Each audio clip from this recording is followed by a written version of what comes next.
प्यारे विद्यार्थियों नमस्कार। तो हम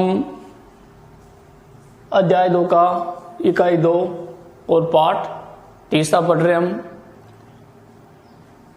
तो इससे पूर्व जो पाठ था उसमें हमने राष्ट्रपति के विशेषाधिकार पढ़े थे और आज हम राष्ट्रपति की शक्तियाँ पढ़ेंगे और राष्ट्रपति की शक्तियों को 2 भागों में बांटा गया है। तो पहले समझ लिया आप इसको। तो राष्ट्रपति की शक्तियों में एक तो होती है सामान्यकालीन,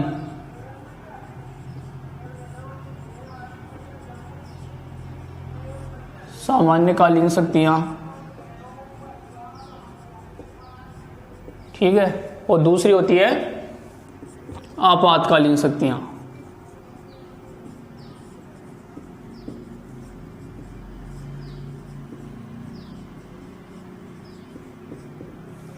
अब एग्जाम में प्रश्न पूछते हैं तो इसमें देखो अलग अलग पूछते हैं। यह तो पूछते हैं राष्ट्रपति की आपातकालीन शक्तियों का विवेचन कीजिए या वर्णन कीजिए या सामान्यकालीन शक्तियों का वर्णन कीजिए। अब देखो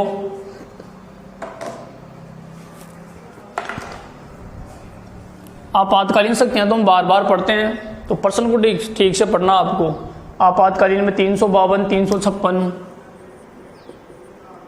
और 360 जो आर्टिकल है ना, अनुच्छेद, इसके तहत पढ़ते हैं। इसको पूर्व में भी हम पढ़ चुके हैं ऐसा, लेकिन इस सामान्य शक्तियों में हम ज़्यादातर गलती कर देते हैं क्योंकि इसको कम पढ़ते हैं, हम इसको ज़्यादा पढ़ते हैं।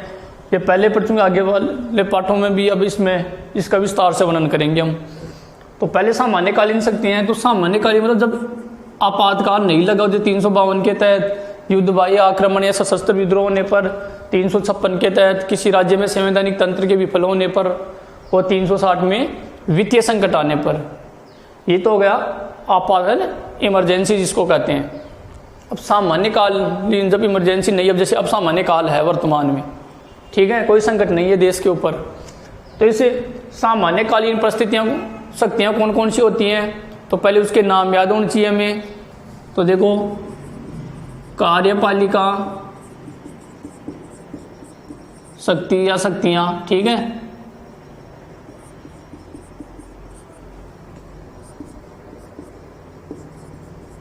दूसरा है विधायी शक्ति या विधायी शक्तियां, तीसरा है वित्तीय शक्तियां,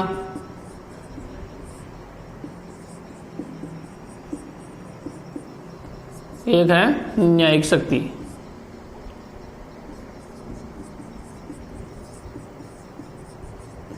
अब देखो, तो पहले अभी जैसे हमने पढ़ा आपातकाल में 3 आर्टिकल पढ़ते हैं, 352, 356 और 360।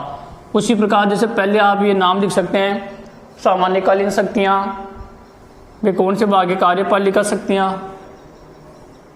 ठीक है, विधायी शक्तियां, वित्तीय शक्तियां और न्यायिक शक्ति। तो जिस प्रकार इसमें अनुच्छेद लिखते हैं तो इसमें ये नाम याद होनी चाहिए आपको। अब देखो इसको याद करने से क्या फायदा होगा, जैसे हम राज्य में राज्यपाल होता है तो राज्यपाल के बारे में पढ़ते हैं, तो उसमें भी हम कार्यपालिका, विधायी, वित्तीय, न्यायिक, वही पॉइंट वापस लिख देंगे। इसमें जो अब थ्योरी है वो बदल जाएगी। तो राष्ट्रपति प्रश्न ऐसे पूछे थे कि राष्ट्रपति की शक्तियों का वर्णन कीजिए, तो राष्ट्रपति की शक्तियों को हम कितने भागों में बांटते हैं, 2 भागों में। ये याद रखना, 2 भाग कौन से, नंबर 1 सामान्यकालीन शक्तियां और नंबर 2 आपातकालीन शक्तियां। तो राष्ट्रपति की शक्तियों को 2 भागों में बांटा गया है, सामान्यकालीन और आपातकालीन शक्तियां। अब देखो एग्जाम में पूछते हैं कि राष्ट्रपति की सामान्यकालीन शक्तियों का वर्णन कीजिए। अब नाम दे दिया तो आपको इसका वर्णन करना है, इन शक्तियों का नाम लिख के। और आपातकालीन दे दिया तो 352, 56 और 60, ये समझ गए आप। तो हेडिंग डाले राष्ट्रपति की शक्तियां व कार्य। हेडिंग क्या डालेंगे, राष्ट्रपति की, हेडिंग डाले राष्ट्रपति की शक्तियां व कार्य। ये हेडिंग डालिए आप, राष्ट्रपति की शक्तियां व कार्य। अब देखो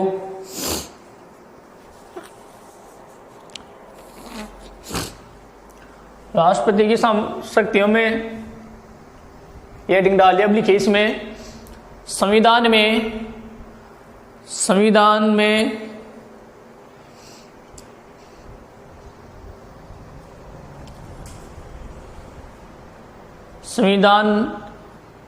ऐसा लिखा, संविधान के अनुसार राष्ट्रपति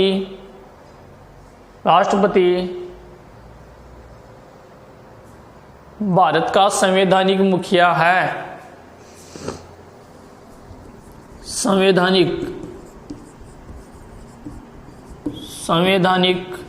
मुखिया है, यानी संविधान के अनुसार राष्ट्रपति भारत का या देश का, एक ही बात है ना, संवैधानिक मुखिया है। अर्थात संविधान ने सबसे ज़्यादा शक्ति किसको दी है? राष्ट्रपति को।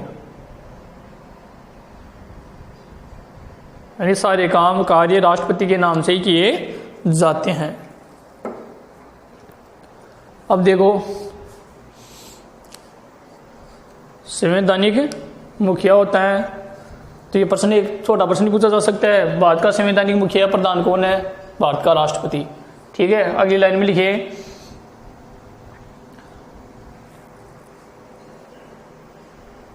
वह कौन है? राष्ट्रपति। वह है राष्ट्राध्यक्ष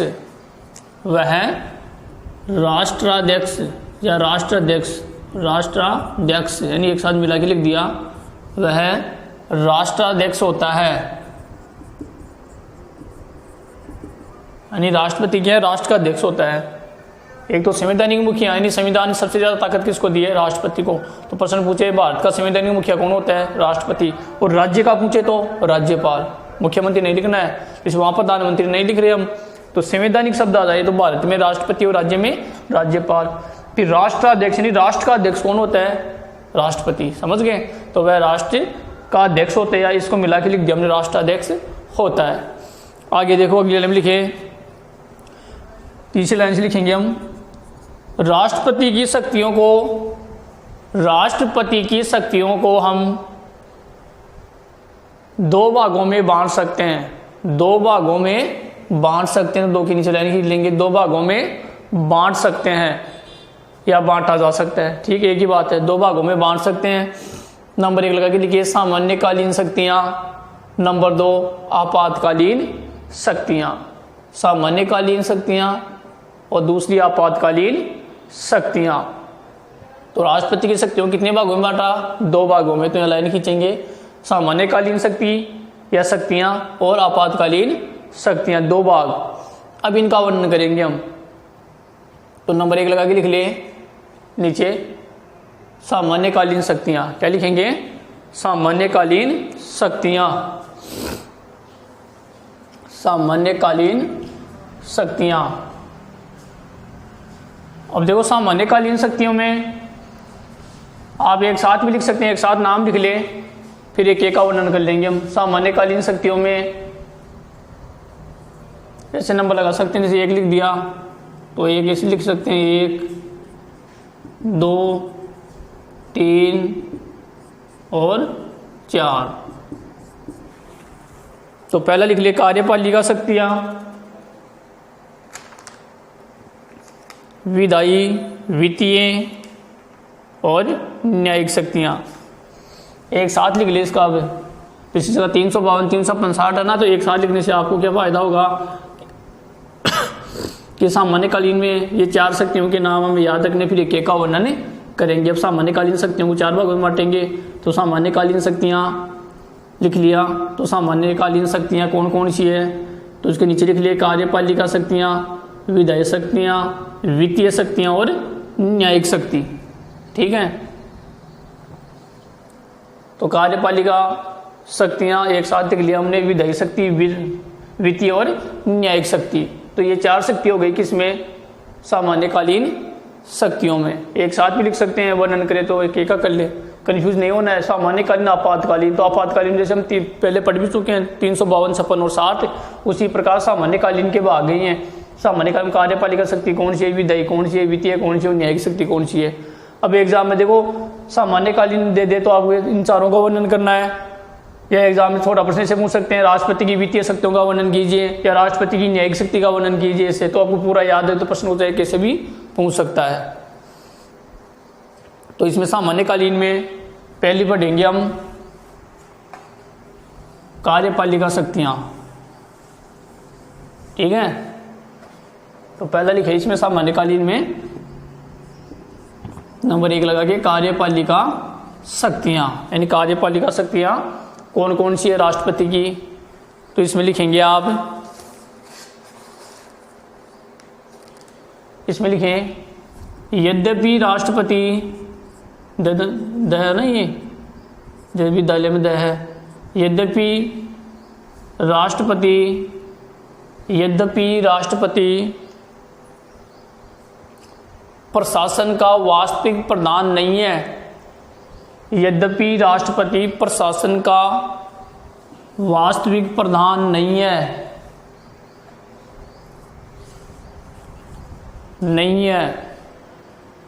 वास्तविक तो कौन होता है, प्रधानमंत्री और उसकी मंत्रिपरिषद होती है ना, वास्तविक प्रधान नहीं है, लेकिन फिर भी समस्त कार्य राष्ट्रपति के नाम से ही किए जाते हैं, फिर भी समस्त कार्य राष्ट्रपति के नाम से ही किए जाते हैं। तो एक पॉइंट हो गया ये, ठीक है। इसका ऐसे पॉइंट बना के लिखेंगे ताकि याद सही रहे। अब कार्यपालिका मतलब क्या होता है, सरकार। जैसे हमने व्यवस्थापिका, कार्यपालिका, न्यायपालिका 3 सरकार के अंग पढ़ लेते हैं हम। तो कार्यपालिका का मतलब हम सरकार से लेते हैं, तो काम तो असली काम तो कौन करेगा, प्रधानमंत्री मंत्रिपरिषद करेगी ना, लेकिन कोई भी काम है तो वो राष्ट्रपति के नाम से किया जाता है। जैसे हमने पढ़ा कि भाई संसद में कोई भी कानून पारित होता है, जैसे लोकसभा राज्यसभा में पारित हो गया, फिर हस्ताक्षर के लिए किसके पास जाता है, राष्ट्रपति के लिए। जब तक राष्ट्रपति के हस्ताक्षर नहीं हो जाते तब तक ही वो कानून नहीं बनता, समझ गए। तो कार्यपालिका का भाग नहीं हुआ, इसे समझ सकते हैं, ठीक है। वास्तविक प्रधान नहीं होता, लेकिन सभी कार्य राष्ट्रपति के नाम से ही किए जाते हैं। तो ये कौन शक्ति में आएगा, कार्यपालिका शक्ति। दूसरी पॉइंट लिखी इसमें,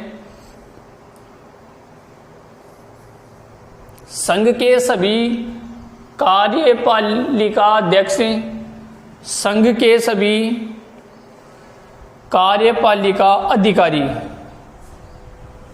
संघ के अधीन, यानी भारत सरकार के अधीन, संघ यानी केंद्र के अधीन सभी कार्यपालिका अधिकारी राष्ट्रपति के अधीन आते हैं, राष्ट्रपति के अधीन आते हैं, अधीन नीचे अधीन आते हैं, लिख लिया। अब अधीन कैसे देखो, जैसे प्रधानमंत्री की नियुक्ति हुई, सुप्रीम कोर्ट का मुख्य न्यायाधीश हुआ, और संघ लोक सेवा आयोग के अध्यक्ष हैं, उपाध्यक्ष, तो इनकी नियुक्ति कौन करता है, भारत का राष्ट्रपति तो करता है। तो उसके नीचे ही आएंगे ना, वो उनको हटा भी सकता है नियुक्त करता है, तो ठीक है, ऐसे समझना है इसको। तो इनकी नियुक्ति इसके अधीन आते हैं। अगला देखो,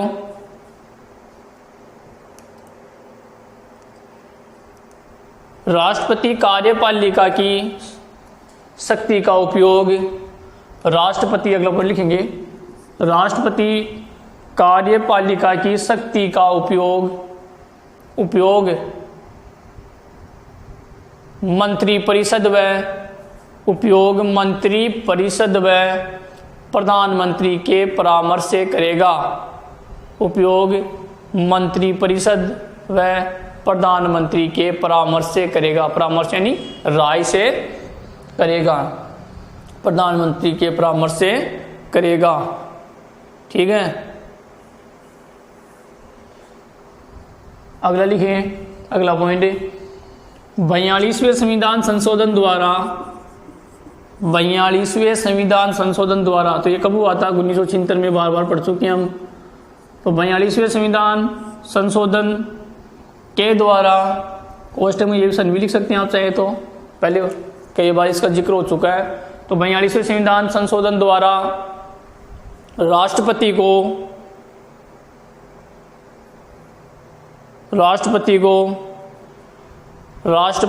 मंत्रिपरिषद की सलाह मानने के लिए, राष्ट्रपति को मंत्रिपरिषद की सलाह मानने के लिए बाध्य कर दिया गया है, बाध्य कर दिया गया है, ऐसा लिखना है, बाध्य कर दिया गया है।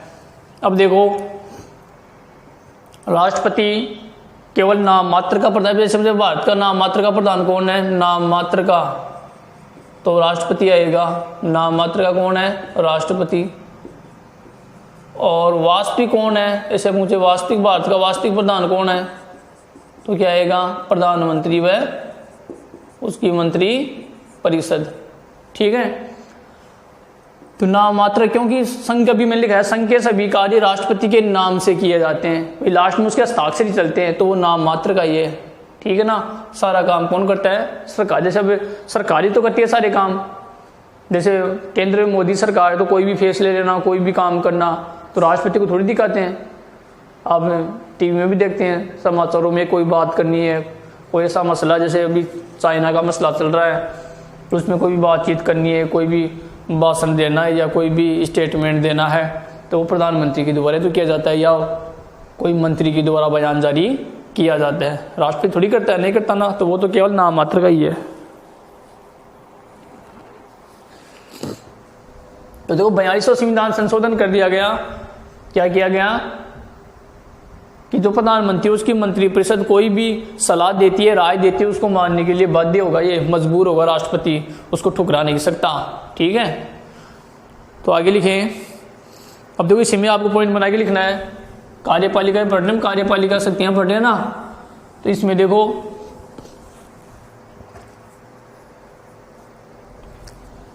अभी इसी का चल रहा है।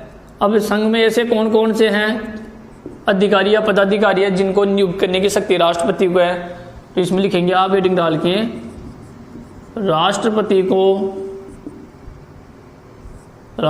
को निम्नलिखित यानी जो नीचे लिखा है, निम्नलिखित यानी जो नीचे लिखा है, निम्नलिखित को नियुक्त करने की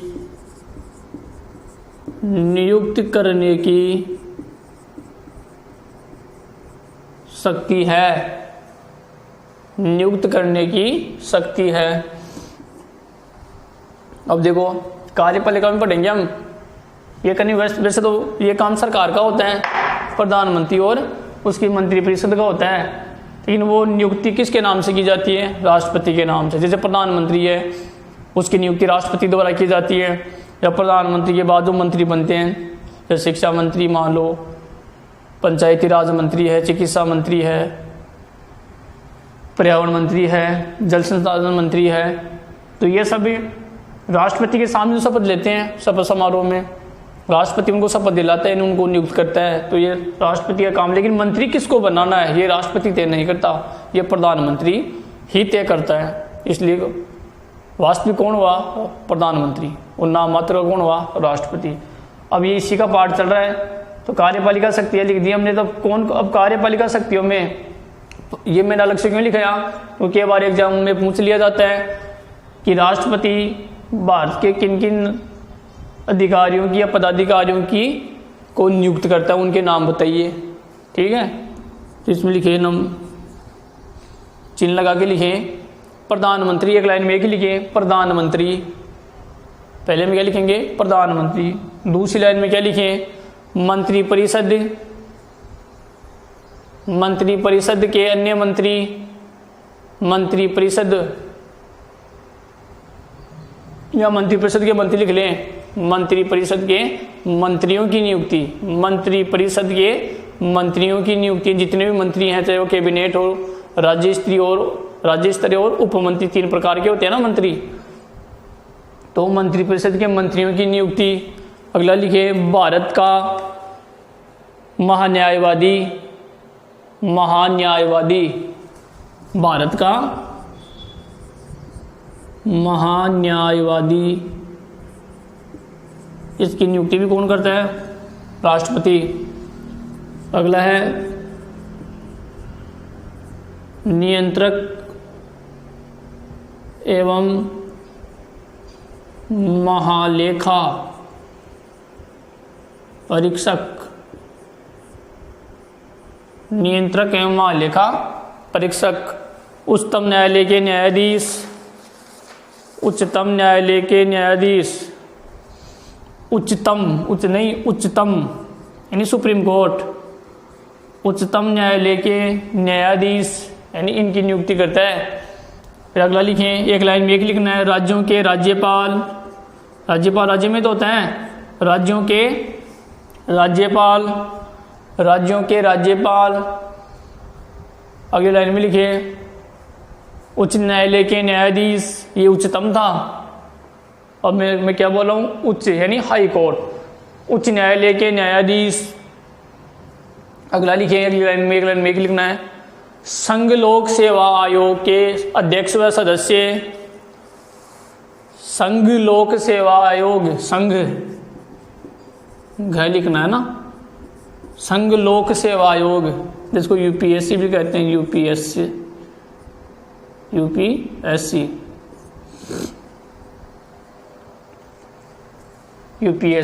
संघ लोक सेवा आयोग का अध्यक्ष व उपाध्यक्ष, अध्यक्ष व सदस्य, उनके जितने भी अध्यक्ष उपाध्यक्ष फिर सदस्य, अन्य जो सदस्य होते हैं ना, उनकी नियुक्ति कौन करता है, राष्ट्रपति। अगली लाइन में लिखें, वित्त आयोग के अध्यक्ष,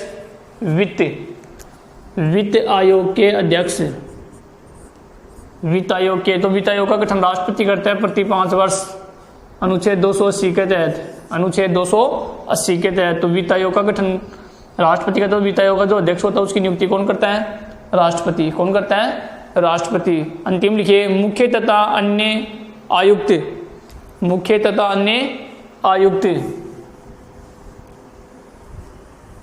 मुख्य तथा अन्य आयुक्त, जैसे चुनाव आयुक्त होता है भारत का, मुख्य चुनाव आयुक्त रही, तो इनकी नियुक्ति भी कौन करते हैं, राष्ट्रपति। तो देखो इसी का पढ़ रहे हम, तो राष्ट्रपति किसकी नियुक्ति करता है, प्रधानमंत्री, फिर उसके जो मंत्री होते हैं उनकी, और जो सुप्रीम कोर्ट है उनके न्यायाधीशों की और सदस्यों की, इसके अलावा हाई कोर्ट के सदस्यों की, राज्यों के राज्यपाल की, और आरपीएस यूपीएससी के, तो इन सदस्यों की वो क्या करते हैं, नियुक्ति करते हैं। प्रश्न पूछा जा सकते हैं आपसे। फिर देखो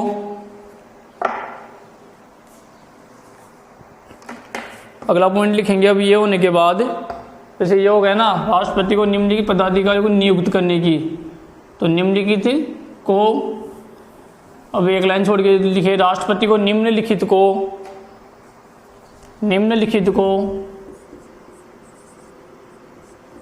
पद से हटाने की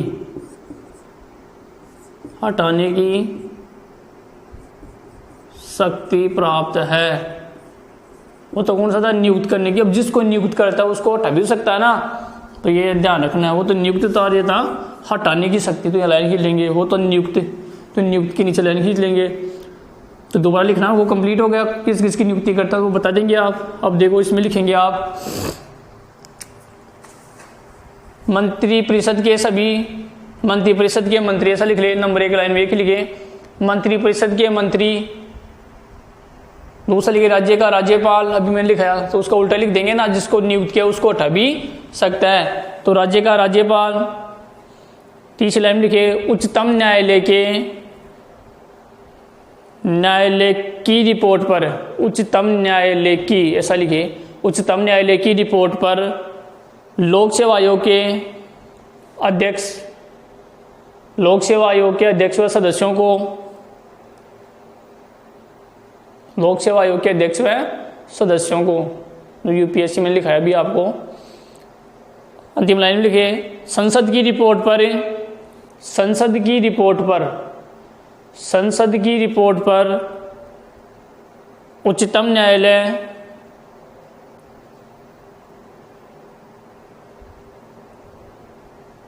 फिर कॉमा लगाएंगे, उच्च न्यायालय, उच्चतम न्यायालय, उच्च न्यायालय दोनों में लिखा था मैंने पूर्व में, उच्चतम न्यायालय, उच्च न्यायालय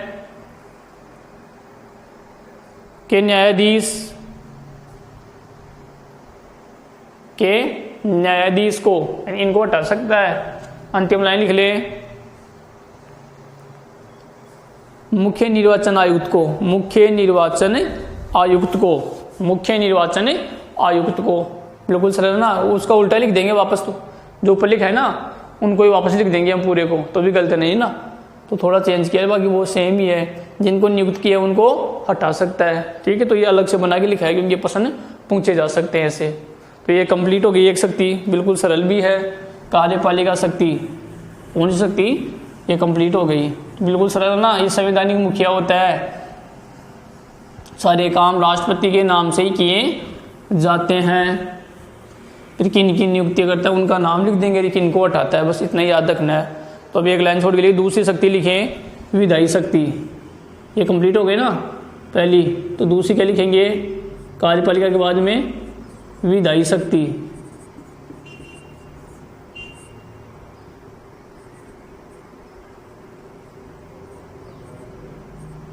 विधायी शक्ति या शक्तियाँ, ऐसा भी लिख सकते हैं, कोई दिक्कत नहीं है। शक्ति अब विधायी शक्तियाँ, विधायी यानी एक तरह से कानूनी शक्ति हो गई। विधायी मतलब कानूनी शक्ति हो गई इसमें। तो इसमें लिखिए आप, राष्ट्रपति संसद का अभिन्न अंग होता है। पहली लाइन में लिखेंगे, राष्ट्रपति संसद का अभिन्न अंग होता है, अभिन्न अंग होता है राष्ट्रपति संसद का। अब ये ध्यान रखना कि उल्टा न लिख दे हम कार्यपालिका का विधायी में, न लिख दे विधायी शक्ति में। राष्ट्रपति कार्यपालिका का क्या होता है, अभिन्न अंग होता है। कैसे, संसद द्वारा पारित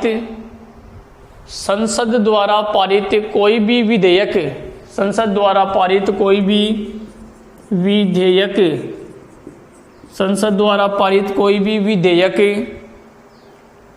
तभी कानून बनता है।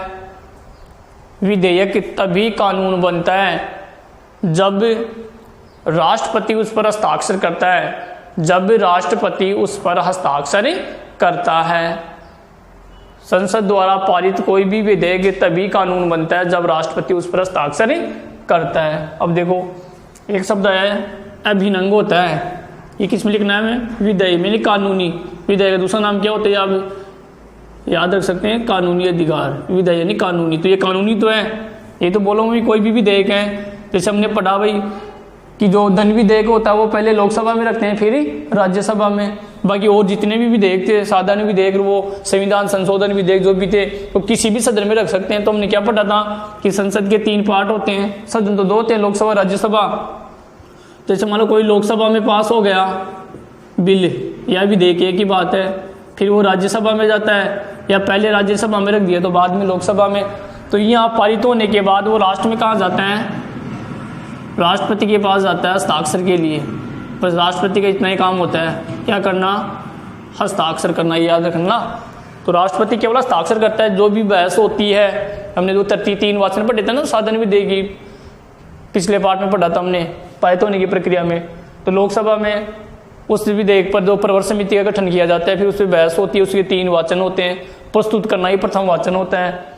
तो लास्ट में राष्ट्रपति के पास जाता है, तो राष्ट्रपति क्या हो गया, अभिन्न अंग हो गया। अभिन्न मतलब अभिन्न अलग रहा, यानी भिन्न यानी अलग, अभिन्न यानी जो अलग ना हो सके, जो अलग न हो सके। अगर हम राष्ट्रपति को हटा देंगे तो केवल 2 सदन ही रह जाए, संसद नहीं होगी। संसद 3 अंगों से मिलकर बनती है, लोकसभा, राज्यसभा और राष्ट्रपति, तभी मैंने लिखाया है। तो अभिन्न अंग जब तक राष्ट्रपति के हस्ताक्षर नहीं हो जाते किसी विधेयक पर, तब तक वो कानून नहीं बनता। 1 पॉइंट हो गया विधायी शक्ति में। तो ऐसे लिखिए। अब दूसरा लिखिए, दूसरी लाइन से स्टार्ट करेंगे आप। राष्ट्रपति संसद के दोनों सदनों को, संसद के दोनों सदनों को, राष्ट्रपति संसद के दोनों सदनों को, 2 सदन कौन, लोकसभा और राज्यसभा, तो समझ आएंगे आप। तो संसद के दोनों सदनों को, दोनों सदनों को आहूत या बुलाना, आहूत का मतलब क्या होता है, बुलाना, दोनों सदनों को आहूत करना, फिर कोमा, सत्रावसान, सत्रावसान, सत्रावसान यानी सत्र का एंड करना, सत्र को पूरा करना, एवं लोकसभा का व लोकसभा का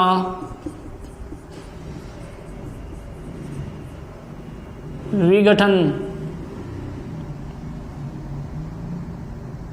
सत्रावसान करना ना, सत्रावसान करना, वह लोकसभा का विघटन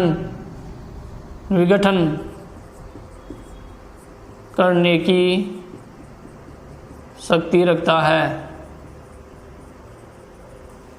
या विघटन करता है ना, शक्ति तभी तो करेगा, तो विघटन करने की शक्ति रखता है। तो दूसरी लाइन में क्या लिखेंगे हम कि राष्ट्रपति संसद के दोनों सदन की को आहूत करना है, नहीं बुलाना। अब हमने पिछली वीडियो में पढ़ा था कि जब लोकसभा और राज्यसभा दोनों में मतभेद हो जाए, पढ़ा था ना हमने, मतभेद हो जाए तो अनुच्छेद 108 के तहत दोनों सदनों की बैठक कौन बुलाता है? राष्ट्रपति। ये पढ़ा था हमने। बुलाता तो कौन है? राष्ट्रपति, ये पढ़ा था। और अध्यक्षता कौन करेगा? बताओ देंगे, लोकसभा अध्यक्ष। ये ध्यान रखना आपको, काफी इंपॉर्टेंट क्वेश्चन है। लोकसभा अध्यक्ष,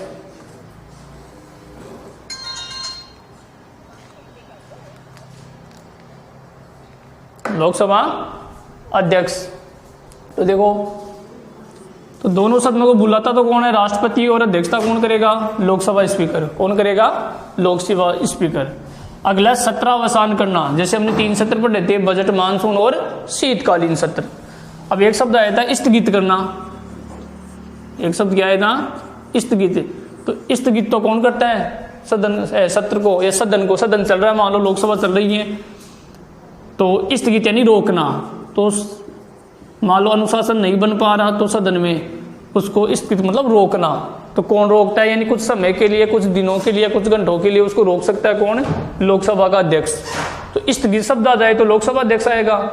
और एक शब्द कौन? सत्रावसान, यानी सत्र को अवसान यानी उसका एंड करना, वो कौन करेगा? भारत का राष्ट्रपति। समझ गए? तो सत्र बुलाएगा कौन? राष्ट्रपति। सत्रावसान कौन करेगा? यानी सत्र, जैसे बजट सत्र है, उसको समाप्त करना कौन करेगा? राष्ट्रपति। वह लोकसभा का विघटन करने की शक्ति रखता है। अब लोकसभा है, हमने पढ़ा था कि लोकसभा में बहुमत दल के नेता क्या बनाते हैं? प्रधानमंत्री। जैसे मोदी जी प्रधानमंत्री है, तो कब तक रहेंगे? जब तक लोकसभा में उसे विश्वास मत प्राप्त है। कौन सा मत है? विश्वास मत प्राप्त है। तो कार्यकाल 5 वर्ष होता है। हमने ये भी पढ़ा था कि लोकसभा कौन सा सदन है? अस्थायी सदन है।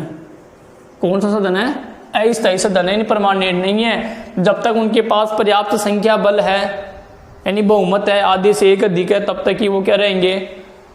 प्रधानमंत्री रहेंगे। और जब संख्या बल कम हो जाएगा, बीच में भी संसद को भंग किया जा सकता है। संसद को भंग कौन करेगा? राष्ट्रपति। समझ गए? इस शब्द का मतलब ये है, तो कठिन नहीं है, इसको याद रखेंगे आप। तो संसद को बुलाना। और एक देखो, तीसरा पॉइंट लिखे, इसमें 2 पॉइंट हो गए ना, तो इसे चिन्ह लगा के लिखेंगे। बड़ा है लेकिन कठिन नहीं है। राष्ट्रपति लोकसभा के लिए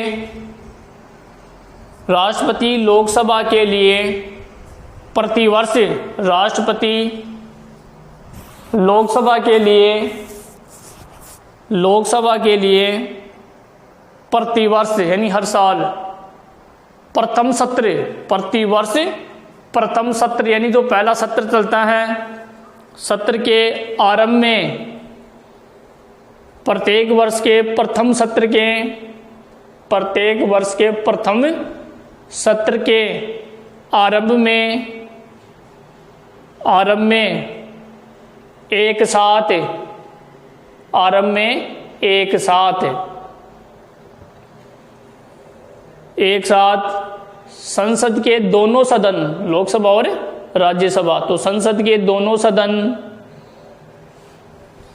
दोनों सदनों में अभिभाषण करता है। दोनों सदनों में क्या करता है? अभिभाषण देता है। अब देखो, प्रतिवर्ष लिख लिया होगा आपने, ये प्रतिवर्ष यानी हर साल। जैसे मान लो 5 साल शासन चलता है, अगर विघटन नहीं हो तो 1 साल हो गई, तो हर साल जैसे सत्र चल रहा है तो वही बजट सत्र, मानसून सत्र और बजट, मानसून और शीतकालीन सत्र 3 होते हैं ना।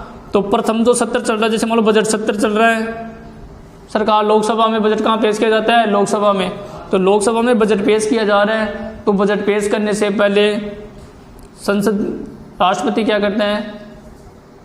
प्रस्तुत करने से पहले अभिभाषण करता है, यानी सरकार की उपलब्धियों के बारे में वो बोलता है लोकसभा में, यानी दोनों सदन है ना, दोनों में, राज्यसभा में तो वहाँ भी और लोकसभा में भी, तो उसको बोलते हैं वो सरकार की, मतलब एक तरह से उसको बोलेंगे भी सरकार की उपलब्धियों के बारे में बताएंगे, सरकार ने ये किया है, ये काम किया, मतलब एक तरह से उसकी बड़ाई करना या अच्छे कामों को गिनाना, ऐसे मान सकते हैं। तो उसको बोलते हैं अभिभाषण करना। क्या बोलते हैं? अभिभाषण। तो ये प्रत्येक वर्ष यानी हर साल और हर जो सत्र चलता है तो उसका प्रथम सत्र को संबोधित करता है राष्ट्रपति, उसको क्या बोलते हैं? अभिभाषण। यानी सत्र को शुरू होने से पहले राष्ट्रपति क्या करता है, उसको वहाँ भाषण देता है, ठीक है, उसको क्या बोलते हैं? अभिभाषण। ठीक है, तो ये कौन सा है? विधायी कार्य। थोड़ा बड़ा है लेकिन ये कठिन नहीं है। जैसे अभिनंग हो गया, दोनों में दोनों को बुलाना, सत्रावसान करना, तीसरे में अभिभाषण हो गया, ऐसे याद रख सकते हैं। अगला लिखें, राष्ट्रपति लोकसभा में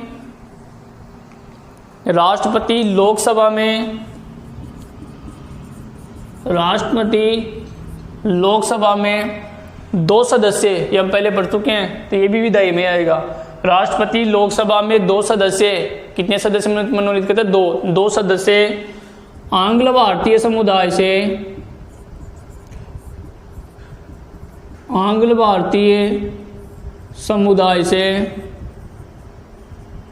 एवं 12 सदस्य, तो 2 के नीचे लाइन खींच लेंगे।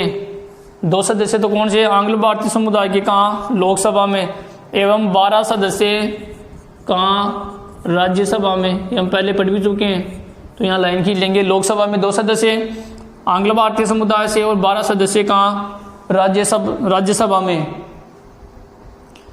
12 सदस्य राज्यसभा में, तो 12 कौन से हैं? तो 12 सदस्य राज्यसभा में, जो या कोष्ठ में लिख सकते हैं, ऐसे लिख भी कर सकते हैं। 12 सदस्य कौन से? जो आगे लिखेंगे, कोष्ठ में लिख लेंगे, जो कला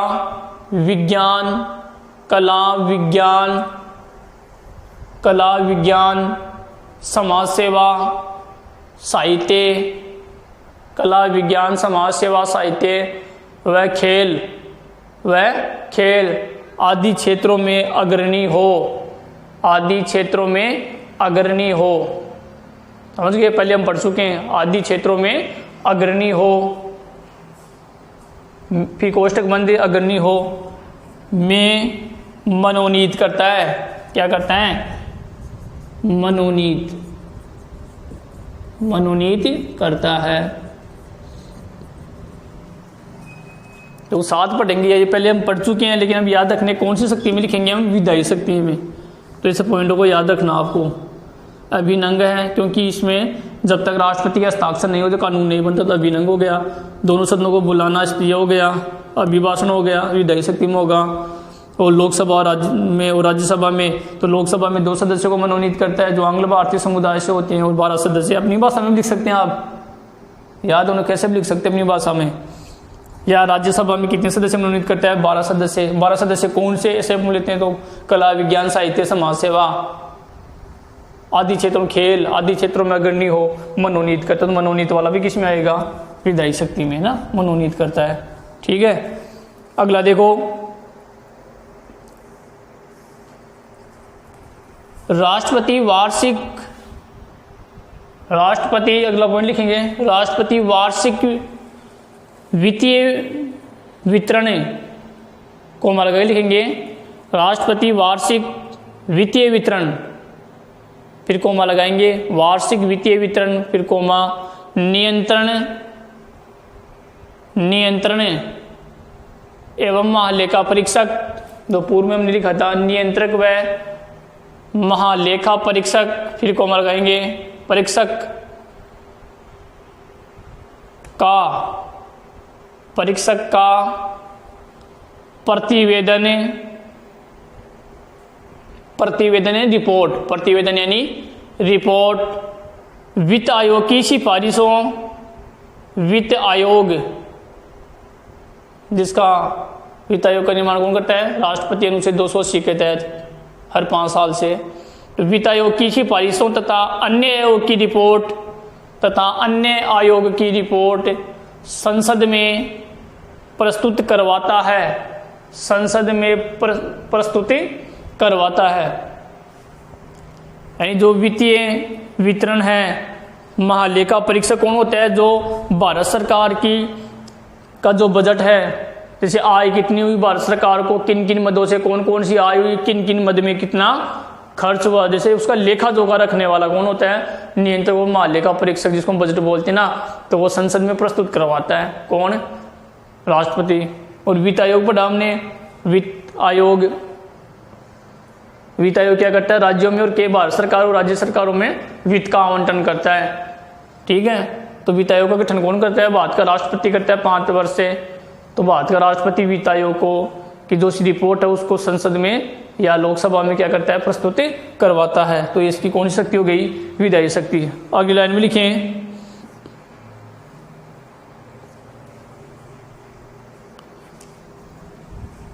अगली लाइन में लिखेंगे कुछ महत्वपूर्ण, अगला पॉइंट बड़ा है लेकिन सरल है, ये काफी बड़ा है ना, विधायी शक्तियां, कहीं बिल्कुल सरल है एकदम, इनसे छोटे प्रश्न भी खूब बनते हैं। कुछ महत्वपूर्ण विषयों से संबंधित विधेयक, कुछ महत्वपूर्ण विषयों से संबंधित विधेयक संसद में प्रस्तुत करने से पूर्व यानी पहले, संसद में प्रस्तुत करने से पूर्व राष्ट्रपति की स्वीकृति आवश्यक है। कुछ महत्वपूर्ण विषयों से संबंधित जो विधेयक हैं उसको संसद में प्रस्तुत करने से पूर्व या पहले राष्ट्रपति की स्वीकृति आवश्यक है या स्वीकृति लेना आवश्यक है। यहाँ तक लिखिए आप। जैसे उदाहरण के लिए देखो, मैं समझाऊंगा आपको। जैसा हमने पढ़ा धन विधेयक और साधन विधेयक का हमने तुलनात्मक अध्ययन किया था ना, तो हमने पढ़ा कि जो साधन विधेयक है उसको सदन में पेश करने से पूर्व राष्ट्रपति की स्वीकृति की जरूरत नहीं होती। तो कुछ महत्वपूर्ण विषय पढ़ा, तो एक आया था धन विधेयक आया था ना। तो धन विधेयक हमेशा लोकसभा में पेश होता है, ये भी हमने पढ़ा था। तो धन विधेयक को लोकसभा में प्रस्तुत करने से पूर्व यानी पहले राष्ट्रपति की स्वीकृति क्या होती है? लेना आवश्यक होती है, पढ़ा था ना हमने। तो कुछ महत्वपूर्ण विषय जैसे धन विधेयक हो गया, इनको हम संसद में या लोकसभा में प्रस्तुत करेंगे। तो संसद का भाग है लोकसभा, तो संसद शब्द का भी यूज कर सकते हैं। सदन पूछे तो कौन से में? लोकसभा में। तो हम राष्ट्रपति की स्वीकृति लेना आवश्यक होता है। ठीक है, बाकी जो साधारण विधेयक हैं तो उसमें राष्ट्रपति की स्वीकृति लेना आवश्यक नहीं होता। तो कुछ विषय में अब नीचे लिखेंगे जैसे मतलब उदाहरण हो गया, लाइन खींच के लिखिए। अब जैसे राज्यों की सीमा परिवर्तन, जो कौन कौन से, जैसे राज्यों की सीमा परिवर्तन, जैसे राज्यों की कोई सीमा परिवर्तन करें, कुछ भाग हम दूसरे राज्यों में दे रहे हैं या उसका कुछ हिस्सा ले रहे हैं। ठीक है, तो ऐसा बिल अगर लोकसभा में रखा जाता, ये भी हमने पढ़ा था, संसद के कार्यों में पढ़ा था ना, अनुच्छेद 3 में, कि कोई नया राज्य बनाना हो तो ये सब कौन भारतीय संसद राज्य नहीं बना सकता, भारत सरकार बनाती है। एकात्मकता का लक्षण में हमने पढ़ा था ये।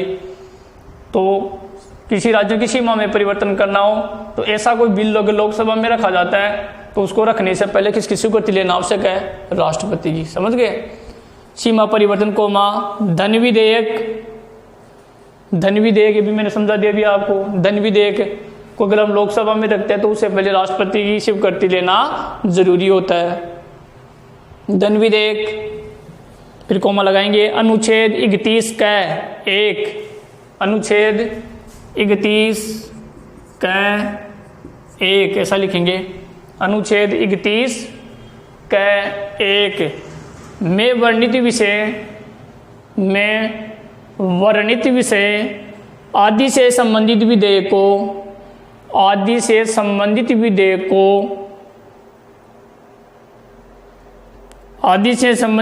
को राष्ट्रपति अनुमति दे सकता है। राष्ट्रपति अनुमति दे सकता है, नहीं उसकी अनुमति लेना जरूरी है, तो उसके पास भेजेंगे इसको, ऐसे समझो उसके पास भेजेंगे तो वो अनुमति दे भी सकता है ना, दे सकता है। या उसे पुनर्विचार कर, या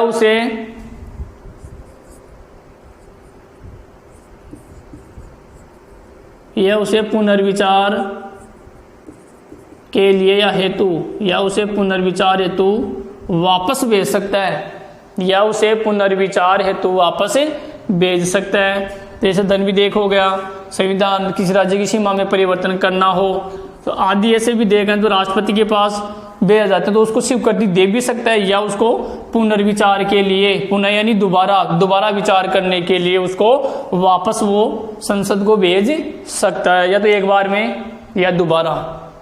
ठीक है, अगर दोबारा संसद भेज देती है तो फिर राष्ट्रपति को अधिकार नहीं है कि वो दोबारा भी पुनर्विचार के लिए भेज दे। इस बात का आपको ध्यान रखना है, ये मैं आपको जोर देके बता रहा हूँ, पहले भी बताया था आपको कि राष्ट्रपति नाम मात्र का होता है, इस कारण राष्ट्रपति के पास इतना पावर नहीं, वो एक बार लौटा सकता है।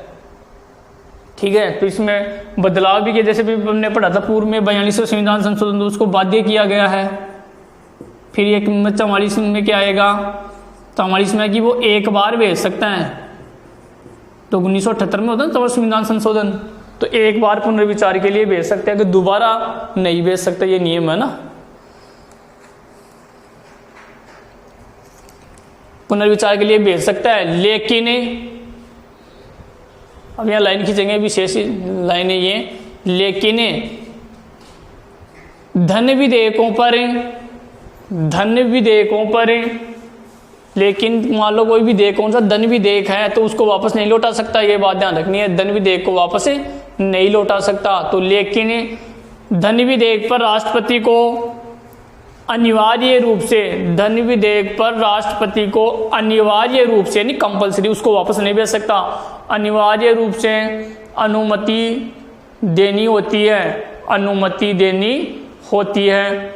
वह इस विधेयक को, मतलब धन विधेयक को, इस विधेयक मतलब धन विधेयक को वापस नहीं लौटा सकता, यानी पुनर्विचार के लिए भेज सकता था, लेकिन यहाँ पुनर्विचार के लिए नहीं भेज सकता, समझ गए।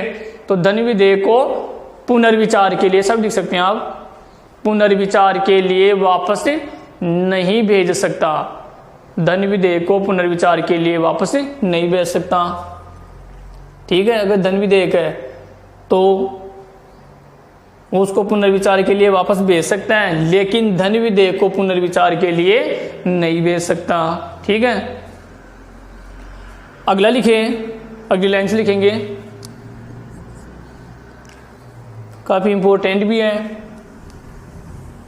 और ऐसा अभी एक बार ही हुआ है, अभी ऐसा एक बार ही हुआ है। एक शब्द है पॉकेट वीटो, जेबी वीटो या पॉकेट वीटो जिसको कहते हैं, पहले इसको लिख ले।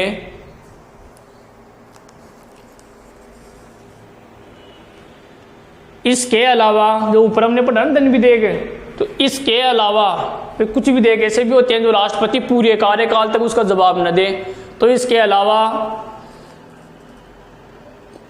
किसी विधेयक पर राष्ट्रपति, इसके अलावा किसी विधेयक पर राष्ट्रपति चाहे तो, किसी विधेयक पर राष्ट्रपति चाहे तो पूरे कार्यकाल में, जैसे मतलब 5 साल कार्यकाल होता है तो पूरे कार्यकाल में, समझ गए, मतलब 5 साल में कोई मंतव्य नहीं भी दे सकता है, यानी विचार, पूरे कार्यकाल पर अपना विचार लिख ले, विचार, मंतव्य, ठीक है, या विचार नहीं भी दे सकता है, नहीं भी दे सकता है, यानी अपने विचार नहीं दे सकता है, यानी उस पर हस्ताक्षर न करे, न उसको वापस लौटाए, समझ रहे हो, पूरे कार्यकाल के दौरान। तो कुछ भी विधेयक ऐसे भी हैं जिन पर राष्ट्रपति अपने पूरे कार्यकाल के दौरान भी कोई उस पर कोई ध्यान न दे, न तो उसको वापस लौटाए, न उस पर हस्ताक्षर करे, न तो पुनर्विचार के लिए कहे और न उसको हस्ताक्षर के वापस संसद में लौटाए, समझ रहे हो ना, कहने का मतलब वापस न भेजे। क्यों कि कोई भी विधेयक राष्ट्रपति के पास जाता है तो कुछ भी विधेयक ऐसे जिन पर राष्ट्रपति उनको पूरे 5 साल उनका कार्यकाल चला जाए लेकिन वो उनको वापस नहीं लौटाता, हस्ताक्षर न तो हस्ताक्षर करता है और न उसको पुनर्विचार के लिए लौटाता है, यानी उसको बोलते हैं हम पॉकेट वीटो, पॉकेट वीटो। इसका दूसरा नाम है जेबी वीटो, जेबी वीटो। पॉकेट यानी जेब होती है ना, जैसे जेब में रखना, पॉकेट यानी जेब होती है ना, पॉकेट का मतलब। तो राष्ट्रपति ऐसा करता है। तो ऐसा अब तक एक बार हुआ जब 1986 की बात है, तो सन भी याद रखने 1986 में तत्कालीन यानी उस समय भारत के राष्ट्रपति कौन थे? ज्ञानी जेल सिंह, ज्ञानी जेल सिंह भारत के राष्ट्रपति थे। तो एक भारत सरकार का एक बिल था, भारतीय डाकघर संशोधन विधेयक था ये, ठीक है। तो देखो ये भी काफ़ी इंपॉर्टेंट क्वेश्चन है, आपको छोटे प्रश्न में पूछा जा सकता है कि कौन से विधेयक पर ज्ञानी जेल सिंह ने वीटो का प्रयोग किया। वीटो का प्रयोग मतलब पॉकेट में रख लिया उसको, उसका कोई वापस जवाब नहीं दिया। तो उसका नाम पूछ ले तो क्या? भारत का एकमात्र प्रधान राष्ट्रपति जिसने सर्वप्रथम या पॉकेट वीटो का प्रयोग किया, जिसको जेबी वीटो भी बोलते हैं। पॉकेट में जेब होता है ना, इसे याद रख सकते हैं। पॉकेट वीटो का प्रयोग किया ज्ञानी जेल सिंह। कौन सा राष्ट्रपति था? ज्ञानी जेल सिंह। कब? 1986 में। यानी ज्ञानी जेल सिंह ने पॉकेट वीटो का प्रयोग, या सबसे पहले पॉकेट वीटो का प्रयोग कौन से सन में हुआ? 1986 में। कौन से विधेयक पर किया, यानी कौन सा बिल था वो? भारतीय डाकघर संशोधन विधेयक पर, संशोधन विधेयक पर। तो डाकघर में, डाकघर किसका विषय है? तो तीन ना, संघ सूची राज्य, तो संघ का विषय, तो उसमें डाकघर संशोधन विधेयक था।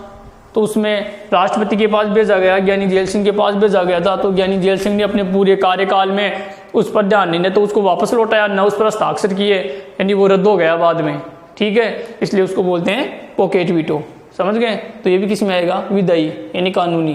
तो ये कानूनी बनता है कि अगर ये पास होता तो कानून बन जाता। तो विधायी का मतलब भी क्या होता है? कानूनी होता है, ऐसे याद रख लेंगे।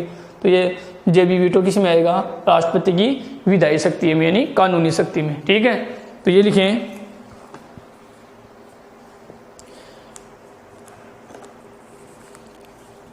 यानी उससे पूरे 5 साल अपने विचार नहीं दे या मंतव्य नहीं दे, नहीं दे सकता है या नहीं दे। यदि वह ऐसा करता है तो, यदि वह ऐसा करता है, कैसा? यानी 5 साल तक कोई जवाब न दे। तो यदि वह ऐसा करता है तो इसको वीटो ही माना जाएगा, उसको वीटो ही माना जाएगा, VETO, उनको वीटो ही माना जाएगा।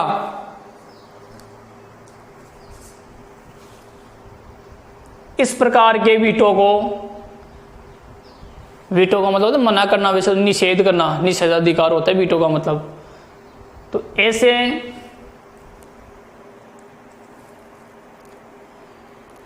इस प्रकार के वीटो को, अब इसको और के वीटो का क्या नाम है? इस प्रकार के वीटो निषेध करना या मना करना, तो इसको अन्य नाम क्या है? तो इस प्रकार के वीटो को पॉकेट वीटो, फिर ओब्लिक लगा के लिखेंगे जेबी वीटो, पॉकेट वीटो या जेबी वीटो, एक ही बात है। तो पॉकेट वीटो या जेबी वीटो के नाम से जाना जाता है, पॉकेट वीटो या जेबी वीटो के नाम से जाना जाता है। यानी पॉकेट में रखना, उस पर कोई विचार नहीं देना, तो ऐसे इसको वीटो करना कहते हैं। तो वीटो कौन सा? पॉकेट वीटो या जेबी वीटो, एक ही बात है। दोनों नाम याद रखेंगे, पॉकेट वीटो बोल दो या जेबी वीटो, एक ही बात है। अब अगली लाइन से लिखेंगे, इसके नीचे लिख लेंगे आप, क्योंकि इसके इसी का भाग चल रहा है। तो ऐसा अब तक कितनी बार? एक बार हुआ है, 1986 में हुआ था। ऐसा एक बार 1986 में, तो यहाँ इसके लिए लाइन खींच लेंगे, सन याद रखनी है आपको, 1986 में होता। ऐसा एक बार 1986 में हुआ था जब भारतीय डाकघर संशोधन विधेयक पर, भारतीय डाकघर संशोधन विधेयक पर तत्कालीन राष्ट्रपति, तत्कालीन मतलब उस समय, तत्कालीन मतलब है उस समय, तो तत्कालीन राष्ट्रपति, तो उस समय भारत के राष्ट्रपति कौन थे? तत्कालीन राष्ट्रपति ज्ञानी जेल सिंह। तो इसके नीचे लाइन खींचेंगे, ये नाम भी याद होना चाहिए। फिर पॉकेट वीटो का प्रयोग किसने किया? ज्ञानी जेल सिंह ने। ज्ञानी झैल सिंह, तत्कालीन राष्ट्रपति ज्ञानी झैल सिंह ने कोई मंतव्य या विचार नहीं